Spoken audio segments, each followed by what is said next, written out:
After a fender bender with my lifelong rival, I woke up with no memory at all. While I was still panicking, the head changing my dressing tried to calm me. "Don't be scared, your boyfriend will be here any minute. He's the one who signed your surgical consent." Following her finger, I finally saw my boyfriend. Watching Lucas walk toward me, I hurled myself at him. "Boo-hoo, husband, where have you been? I was so scared all alone." Lucas froze for a second, disbelief all over his handsome face. "Elena, say that again if you dare." 1. I never expected the man the head said adored me to speak like that. The moment I opened my eyes I couldn't remember a thing, and you weren't even here. And now you're yelling at me. The more I thought about it, the worse I felt. Fat tears rolled down. The head couldn't stand it. She turned to Lucas. "Really, she has amnesia and zero sense of safety. Can't you speak nicely to your girlfriend?" Ignoring her, Lucas glanced at me and gave a cold laugh. "You honestly don't remember a thing?" I nodded hard, but the motion tugged the wound on my head. I hissed in pain and lifted my eyes pitifully. "Husband, my head hurts."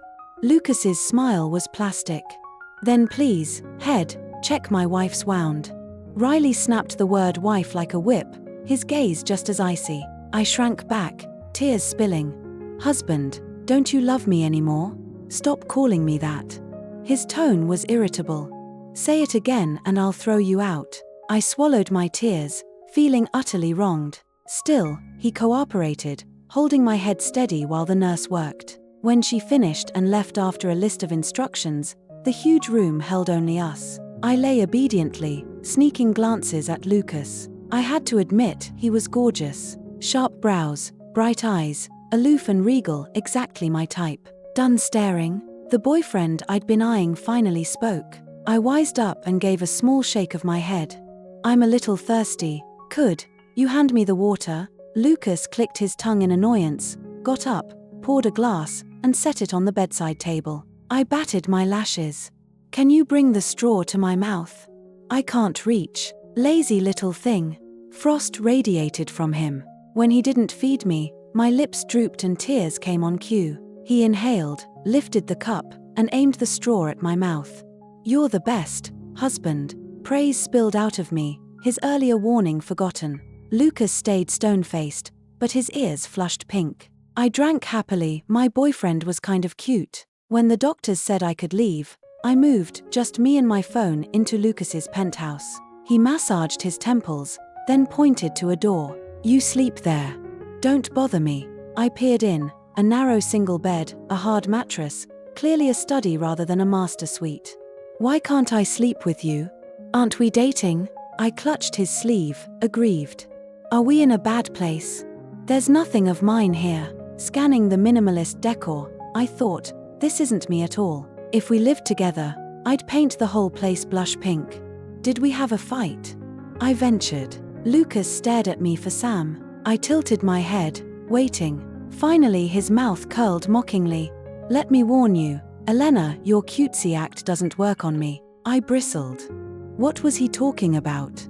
I only wanted us closer, and I hadn't even acted cutesy. He clearly wasn't up for an argument and turned to leave. On impulse, I wrapped my arms around his lean waist and buried my face in his chest, koala tight. "You can't go till you answer me." I looked up with sparkling eyes, perfectly placed to watch his Adam's apple slide. Sam, I mustered courage, looped his neck, and brushed a kiss on the corner of his mouth. Lucas went rigid, hands hovering, unsure. I hid my burning face against his throat. "Don't ice me out. You're all I have. Husband, I like you." Even with amnesia, my heart had leapt the instant I saw him. Physical reactions don't lie, I must love Lucas. He sounded resigned. "Like me? Then take me off your block list." I let go, mortified, so we really had fought, enough for a block. I whipped out my phone and freed his number. Before I could show him, the master suite door shut with a decisive click. I hugged my phone, realizing how badly I'd hurt him. On that narrow bed I tossed and turned, then sent him a can't sleep sticker. Lucas ignored me, cold as ice. In the end I hugged my pillow and knocked on his door. The bed was too hard, every spring stabbed me. "Husband, are you asleep?" I hadn't known I was this delicate. "What do you want now?" The door opened to his frosty face. I just need to sleep with you or I can't nod off. I bit my lip, eyes pleading. No. His answer was final. Please, that bed is rock hard, it's super uncomfortable, I can't sleep at all. I half wailed, half act cutesy. I sleep really still, I won't hog space or get handsy. Pretty please. I'm begging you. Lucas swallowed the racket, knuckling his temples. The instant I opened my mouth for another round, he shoved the door wide and barked, "Get in already." Permission granted, I hugged my pillow and scrambled onto his bed. The master suite really is bliss, plush mattress, silk linens. Once I'd settled, I patted the empty half. Lucas, hurry up. He stood at the foot, arms folded, a teasing smirk playing on his lips. Elena, sure you won't regret this after your memory comes back? I flung the covers off, latched onto him, and landed another kiss. What on earth is he muttering about? Can't you play a little hard to get, girl? I want you to hold me while I sleep. Lucas visibly stiffened, then he practically sprinted out. What's there to be shy about in front of your boyfriend? Sure, Lucas is prickly, but those lips are pure marshmallow. Yummy. In the end, he didn't sleep with me. He bolted to my old guest room. Click, dead bolted from the inside. I was swinging my bare feet over the breakfast bar when Lucas's door finally cracked open. Purple-blue dark circles shouted how little he'd slept. My heart pinched. See? The mattress is brutal. Sleep with me tonight. I cooked breakfast, fuel up before work. He flicked me a glance, tone still frosty. Stay put till your memory returns. I'm heading to the office. Text me if you need anything. I'll have it delivered. Chin in hand, I studied him. I want to bring you lunch and pick you up after work. The statement startled him so badly he choked on his coffee. I'm informing you, not asking. I planted hands on hips, full tyrant mode. No way. Lucas shot back instantly. Real men don't say no. He straightened his collar and looked away. Without another word he grabbed his jacket and left. Every day after that I showed up with a bento box. I'd sit in his office and watch until every grain of rice disappeared, then cuddle him for praise. At 5 sharp I'd be waiting outside Hawthorne HQ. The moment he appeared I'd hook my arm through his. At first he fought it, threatening to toss me out every time. But I knew it was all talk. The crimson tips of his ears gave him away. Ellis, he simply let me be. Even the receptionist and I became buddies. Miss Vance, you're incredible. You're the first woman who's ever gotten close to the boss. I ducked my head, cheeks warm. Oh, it's nothing special. After all, I'm Lucas's girlfriend. Lately Lucas has been weird, out before dawn, back after midnight, reeking of scotch. That evening I was heading to pick him up when a contact labeled Chloe buzzed. Elena, you're finally awake. I just heard about the crash. Are you okay? Any pain? Stuck overseas, can't fly back yet. Urgent. It's about your fiancé. Fiancé? Did she mean Lucas? Judging by the special nickname and our chat history, this had to be my best friend. I told her about the amnesia. She fired back a video call. Elena, you seriously don't remember? It's me, your ride or die Chloe. I shook my head, blank, but the fiancé gossip hooked me. So what happened to my fiancé? He cheated, she hissed. My girl just saw him tongue wrestling some chick in the mall. They're heading to a hotel right now. And guess what? The bimbo is that new secretary he hired. I'll get the hotel name. Stand by. She spilled everything in one breath. My fingers twisted the hem of my sleeve into knots. Yesterday the receptionist had gushed that Lucas's new was gorgeous and always at his side. I couldn't pin the word cheater on him. My mind spun. Chloe was still yapping. Stay calm. You just got out of the hospital. I'm booking the next flight. Wait for me, we'll publicly expose the cheater together. The sound of her boarding call warmed my chest. The second she hung up, Lucas texted, "Don't come tonight, I've got a client dinner." Reading it felt like a fist to the heart. My nails carved crescents into my palms. I managed a shaky okay. Seconds later Chloe pinged again. Got it, Azure Hotel, room 2806. In the taxi I floated in a daze, lip caught between my teeth, sleeves wrinkled beyond saving. Maybe, just maybe, her friend was wrong. I'd take one look, and leave. Following her directions, I stumbled through the corridors. The elevator doors parted. I spotted Lucas from behind, black suit, the one I'd picked this morning. He was on a call, sliding a keycard into the lock. Quit guessing, I don't have a girlfriend. The door shut on his cool, familiar voice. I don't remember the ride home. I buried myself under the duvet and cried mute, ugly tears until sunrise. I woke afternoon the next day, eyes swollen to ping-pong balls. Finally steadying my breath, I sit on the bed and open my phone. For once Lucas has messaged me several times in a row. Did something hold you up? It doesn't have to be fancy. I'm not picky. A moment later he adds, actually, I'm not in a rush. Lynn just asked why you haven't come yet. She has a gift for you. Lynn is their company's receptionist, and we're tight. Another minute ticks by before the next text drops. Did you get in an accident on the way? Below that, a column of missed calls. I stare at the screen, stunned. Only then do I remember I overslept and never delivered Lucas's lunch. The instant I recall what he said last night, my heart cramps, slow, blunt pain. His words were a blade, slicing every shred of my love clean in half. I press the power button and toss the phone onto my block list. Doesn't he have that new secretary? Why come looking for me? Luckily Chloe flew home the moment I called. I text her. She wheels her car around to pick me up. When I moved in here, I brought only one suitcase. Walking out alone is just as simple. Lucas combing the entire city for me? I have zero clue. I'm drowning in breakup misery, sobbing on Chloe's shoulder. While patting my back she vows, don't cry so hard, Elena. Tomorrow I'll round up his and we'll avenge you. I'll pin that jerk's head while you slap him into a pig's face. Her words bubble a laugh out of me. Chloe squeezes my cheeks. Smile more. You're gorgeous when you do. Ooh, you're just too soft. I burrow into her arms and stay quiet. Chloe answers a call mid-hug. Got some excellent gossip, she chirps. Spill. Her grin threatens to split her face.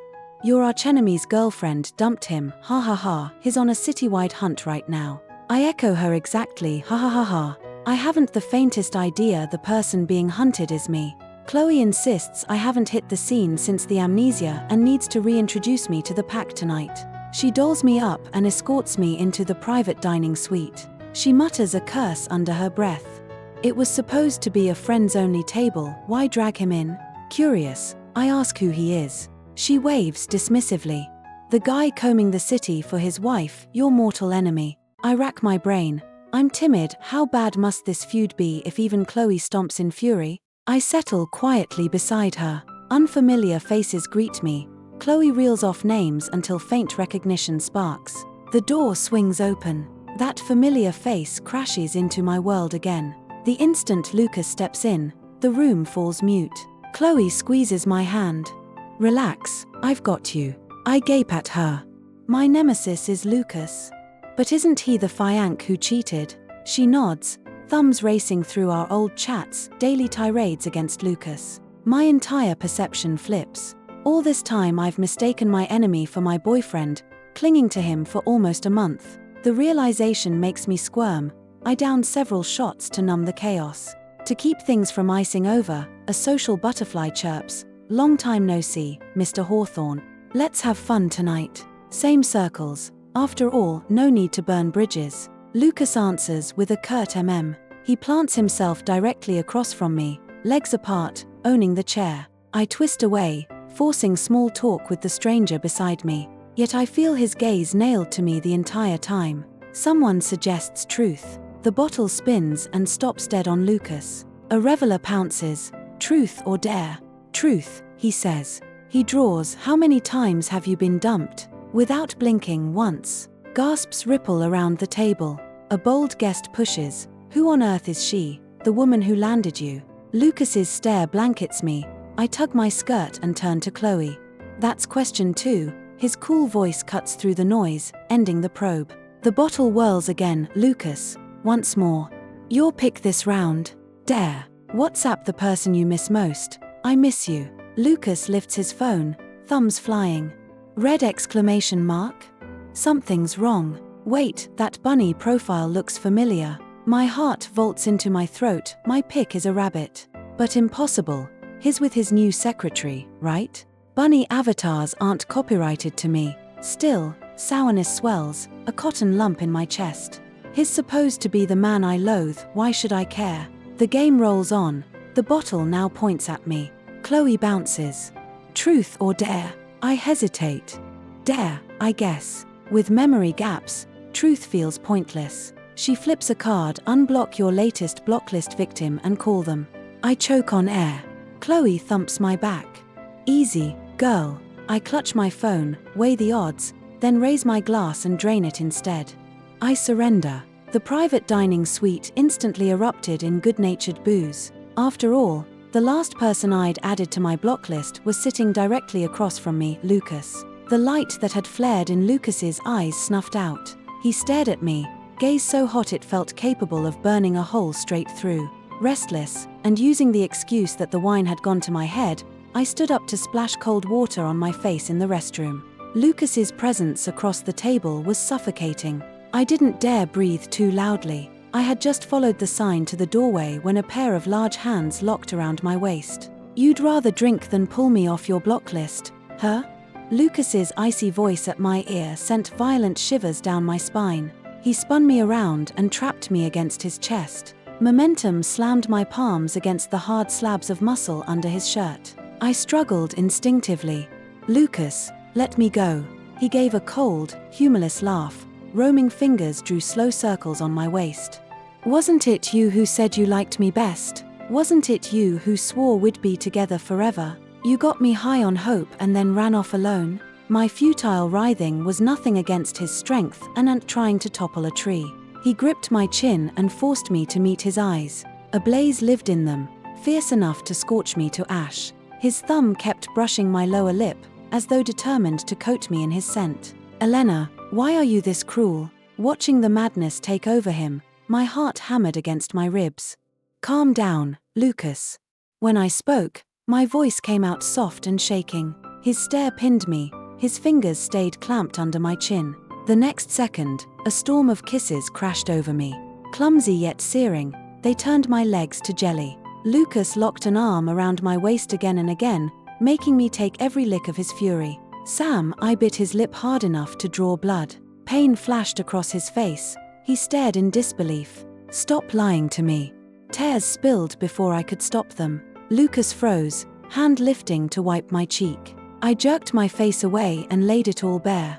You're not my boyfriend at all. We're sworn enemies. While Lucas was still stunned, I broke free and fled. The encounter left my heart pounding. I'd just reached the stairwell landing when a stranger clamped a hand around my arm and yanked me sideways. Fear netted me instantly. I thrashed, but against his strength my struggle was laughable. Let go of me, I yelled. He only smirked and tried to drag me closer. Vanished for days just to make me jealous? Elena, if you're playing hard to get, I'm happy to play along. I had no clue how he knew my name. The moment his arm draped over my shoulder, I sank my teeth into it. He yelped and flung me away. Instead of hitting the floor, I landed against a solid chest. I looked up and found the sharp line of a familiar jaw. Lucas. I scrambled upright and stepped aside, putting space between us. My movement made Lucas frown. He started to reach for me, but the stranger cut in. Nice. Elena, so you'll take anyone now? Since when are you and Lucas a thing? The man lunged to grab me. Lucas hauled me against him, blocking the greedy hands. His arm around my waist clamped so hard I thought my bones would fuse. Irritated, I shoved at Lucas, useless. Lucas eyed the man, whose eyes were already bloodshot, and sneered, Adrian, don't make me lose the little respect I have left for you. The name Adrian echoed in my skull, yet the matching face stayed blurred. Adrian's laugh was laced with venom, rage blazing in his eyes. Respect? Who says I need yours? Lucas, are you even human? You'd steal your friend's fiancé? He beckoned. Elena, get over here right now and I'll forgive everything. Otherwise, Lucas pulled me tighter. Who do you think you are? The air around him chilled. I couldn't stop trembling. Adrian looked ready to pass out from sheer fury, cursing non-stop with the foulest language. Pressed against Lucas, bombarded by one shock after another, my mind reeled. Who were these people? I remembered nothing. The last thing I saw before blacking out was Lucas's face looming closer, the ever-composed mask finally cracking, worry bleeding through. I woke in that same familiar hospital, but this time, every memory had snapped back into place. My fiancé was Adrian. Lucas had been my nemesis since childhood. The crash had happened after I learned Adrian cheated and betrayed our family's merger engagement. I'd sped off to confront him and finalize the breakup, only to rear-end Lucas's car. The impact slammed my head into the headrest. Lucas rushed me to St. Gabriel's emergency room, but surgery required a family signature and my parents were overseas. With no other choice, Lucas pretended to be my boyfriend and signed the surgical consent. When I woke with amnesia, the head naturally assumed he was telling the truth and I accepted him as my boyfriend. Now that my memories had returned, every mistake had to be undone. Lucas's eyes were brimming with concern. "How do you feel? Any pain?" he asked at once. I shook my head and quietly shifted away from him. The gesture sliced something in his gaze. Shards of hurt glittered there. To my surprise, Adrian was also in the room. When he saw me awake, a flicker of unease crossed his face. "This time I'll let it slide," he said. "Our engagement stands. When your parents fly back next month, we'll hold the wedding." I laughed in sheer disgust. How dare the cheater speak with such shameless entitlement? "Get out now. I'll tell my parents myself. The alliance between our families is finished." I'd pushed Adrian so hard he was practically hopping. "Elena, don't forget our families still have deals on the table." I stared at him, ice cold. He really had the nerve to bring that up. Funny how the partnerships never crossed his mind while he was cheating. I had zero patience left for him. I jabbed the call button and asked Head to escort him out. Once Adrian was gone, Lucas lifted my hand and gently pressed it to his cheek. "Don't worry, Elena. I've got you." This time I didn't pull away. If I wanted to kill the Sterling alliance for good, I needed Lucas's help. The encouragement flared in his eyes. He reverently brushed his lips across my knuckles. I turned my face away so he wouldn't see the color rushing to it. Lucas works fast, scary fast. That afternoon Sterling Holdings called a press conference themselves. They announced the engagement was officially off. Watching the headline that had chained me for months dissolve in real time, I finally exhaled. The alliance had been Sterling's idea, fueled by overlapping board seats. I hadn't hated the notion, so I'd agreed. Looking back, it was the dumbest yes I've ever given. When Chloe breezed in, she flicked my forehead with a grin. "Listen to you, turning the gossip pages into a circus." Downstairs I spotted Lucas hauling the biggest bundle of stargazers I've ever seen. I let out a long, complicated sigh. Truth is, when we were kids Lucas and I weren't natural enemies. His parents traveled non-stop, so they'd park him at our house and mine would fold him into our chaos. Little Lucas had cheekbones like doll china, but even then the quiet self-command was already there. I was 8 and instantly awestruck by this older brother apparition. Whatever he said, whatever he did, I copied like a shadow. Years slid by, his angles sharpened, voice dropped, the boy erased into someone unmistakably male. Adolescence arrived with its ridiculous inventory of crushes. While classmates traded theories about which basketball guard was cutest, the face that drifted into my daydreams was always Lucas's, cool, remote, untouchable. I finally grasped that if someone pops into your head first, you're already in too deep. Because we shared every holiday and family trip, I buried the confession so deep I almost forgot where I'd left it. Still, every time he let me hog the last slice of tiramisu or threw his jacket over my shoulders, glitter shot through my veins. I told myself he might not love me, but surely he didn't hate me. Then came the afternoon I trailed him without thinking and overheard him with his. His asked, "So your childhood sidekick Elena really zero spark?" Lucas answered, dead serious, "She's just a kid sister to me." His pressed, "Mind if I shoot my shot, then?" "She's adorable, especially when she smiles." Lucas's voice iced over. "You're that shallow? You don't even know her." His laughed. "Thought you found her clingy? I'd be doing you a favor." I didn't stay for the rest. My ears were ringing. The boy I adored thought I was a pest. I cried into my pillow until the cotton went soggy. I burned every page of the diary that held his name. Whenever he came near afterward, I invented excuses to bolt. Eventually the crush was entombed, concrete poured over the lid. I repositioned myself on the opposite side of every chessboard he played. After he snatched 2 acquisitions I'd spent months courting, I declared open war. Riverdale's rumor mill stamped us sworn nemeses, and I let the label stick. Lucas stepped back into the suite and Chloe instinctively excused herself. The lilies lay open, petals almost obnoxiously perfect, and something in my chest twisted. Elena, stop dodging me, please. He closed the distance before I could brace. What are you doing, Lucas? Suddenly I was ringed by his arms and the clean cedar of his cologne. He produced a velvet box out of nowhere and placed it in my stunned hand. Inside sat a diamond the size of a quail egg. While I gaped, he tapped the tip of my nose. I know everything now, Elena. Give me 5 minutes to explain, okay? I didn't know you came to Azure that night. I wasn't with anyone. I booked the private dining suite for a pitch. I pulled the security footage, watch it whenever you like. I swear I was never unfaithful. His words cracked my composure. Then why did you tell me on the phone you didn't have a girlfriend? He threaded our fingers. You were still lost in amnesia.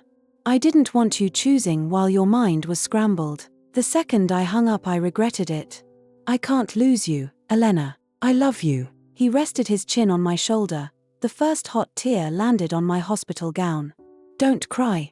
I panicked, then felt my own tears slipping. But you're the one who said I was annoying, always trailing you.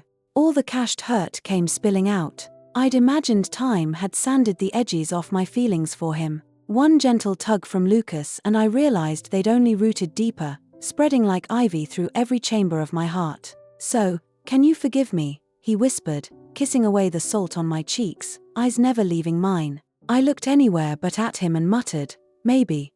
Not today. Check back when I'm in a better mood. First love doesn't fade, it ferments. Only strangers can drift apart. Love carves a canyon that turns every emotion volcanic. I snapped the box shut. If you want this ring on my finger, earn it. He cupped my face like pressed crystal and gave me the softest kiss in the history of kisses.